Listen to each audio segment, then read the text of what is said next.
हाँ, अपन अपन देख रहे थे कर्पूर रस को और अतिसार 6 प्रकार के ग्रहणीय रोग और रक्त अतिसार में देख रहे थे। बोल रहे हैं पित्त अगर अतिसार हो, यानी कि पेशेंट को गुदा के अंदर जलन भी बता रहा है, बहुत बलकश है, तृष्णा भी है, ऐसे पित्त के लक्षण अगर दिख रहे हैं और उसके साथ साथ में ज्वर भी है, पेशेंट को तृष्णा, दाह, भ्रम भी है, चक्कर भी आ रहे हैं, और बोल रहे पेशेंट ऐसा बोल रहा है कि पीला नीला अरुण रंग के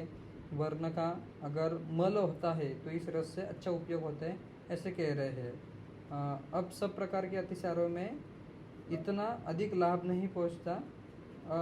और अन्य सब प्रकार के अतिसारों में इतना लाभ नहीं पहुंचता जितना पित्त अतिसार में पहुंचते, ऐसे कह रहे हैं। आगे बोल रहे संग्रहणी के सब प्रकार पर इसका उपयोग होता है, ऐसा मूल ग्रंथकार ने लिखा है, परंतु पित्तज और वातज ग्रहणी में इसका अच्छा उपयोग होता है, ऐसे कह रहे हैं। कपज में नहीं होता है, ऐसे सीधा कह रहे हैं करके। आगे बोल रहे हैं वातज संग्रहणी में भोजन का पचन ठीक नहीं होता, खट्टी बास वाली उग्र डकारी आती है, मोर कंठ सूखता है, तृष्णा नेत्र के पास अंधकार, कान में आवाज आना तथा कंठ, पार्श्व, जंगा, गुल्प आदि संधि स्थानों में पीड़ा, उदर में सुई चुभाने सदृश वेदना, हृदय में व्यथा, निर्बलता, कृशता, मुंह में बेस्वादोपन, भोजन की इच्छा होती है परंतु खाने के साथ ही उदर में काटना सदृश पीड़ा से हो जाती है, रोग के अनुपात से शुद्धा अच्छी लगना, हाथ पैर गल जाना, अप्रसन्नता, अन्न वचन होने पर आफारा यानी कि आदमान हो जाता है, अनेक समय पतले शौच होना, चिपचिपा आम मिश्रित झाग युक्त मल बड़ी आवाज के साथ गिरना, बहुत समय खींचने से मल आना, मल शुद्धि न होना, शौच शंका बनी रहती है पेशेंट को, यानी कि बार बार शौच का वेग आते रहता है पर निकलता कुछ नहीं है, अल्प प्रमाण में मल निकलता है, थोड़ा खींचने पर शौच होता है और इससे कुछ अच्छा भी मालूम पड़ता है, परंतु पुनः कुछ शौच आने की इच्छा होती ही रहती है। इस परिस्थिति में उत्तम शामक औषधि देनी चाहिए, वह कर्पूर रस है। इस रसायन में अफीन, जायफल शामक द्रव्य से वातवाहिनियों का उत्पन्न हुआ शोक कम हो जाता है, जिससे कि शोथ की शंका भी कम हो जाती है। आगे बोल रहे हैं पित्त प्रदान संग्रहणी में नीला पीला रक्तयुक्त पतला दुर्गंधमय अगर मल होता है, अधिक वेदना नहीं होती, खींचना भी नहीं पड़ता, परंतु उदर में दाह, शौच में जलन, मल उत्सर्ग होने पर गुदा में दाह,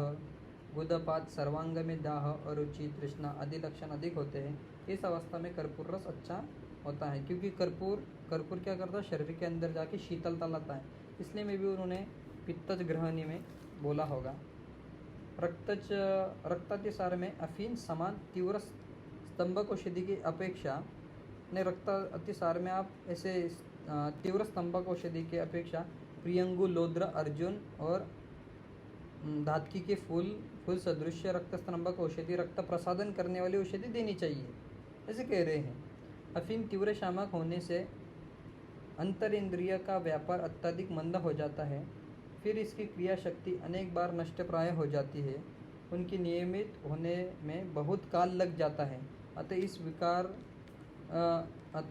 इस विकार पर हो सके तब तक अफीम प्रधान औषधि न देने यह अच्छा माना जाता है। यानी रक्तातिसार में भाई सब तुम पहले प्रियंगु, लोद्र, अर्जुन, धातकी जैसे रक्त स्तंभन, रक्त प्रसादन करने वाले द्रव्य दो, अफीम के औषधि आप जल्दी से जल्दी ना यूज़ करो तो अच्छा है, ऐसे कह रहे हैं। और एक उसमें बोल रहे हैं कर्पूर रस में अफीम और जायफल अति स्तंभन करने वाली औषधियाँ होने से रक्तातिसार और संग्रहणी की आम अवस्था, कच्चे आम में इसका प्रयोग नहीं लेना चाहिए, ये बोल रहे हैं। यानी कि आम अवस्था में आप इसका अफीम और जायफल होने से डायरेक्टली आप स्तंभन ना करिए, ऐसे बोल रहे हैं। नए रक्तातिसार के प्रारंभ में भी इसका उपयोग नहीं करना चाहिए, अन्यथा अपक्व दोष भीतर रह जाने पर 1 से 2 मास में फोड़े, फुंसी आदि रोग यानी कुष्ठ रोग भी हो सकता है, इसे कह रहे हैं। और किसी कोई क्वेश्चन है कि इसके बारे में, कर्पूर रस के बारे में, तो रुक जाते हैं अपन। ये अरस तंत्र सार का रेफरेंस है, उससे पढ़ रहे थे कर्पूर रस। अदरक की भावना है, यही याद रखना इसको, ठीक है, कल मिलेंगे।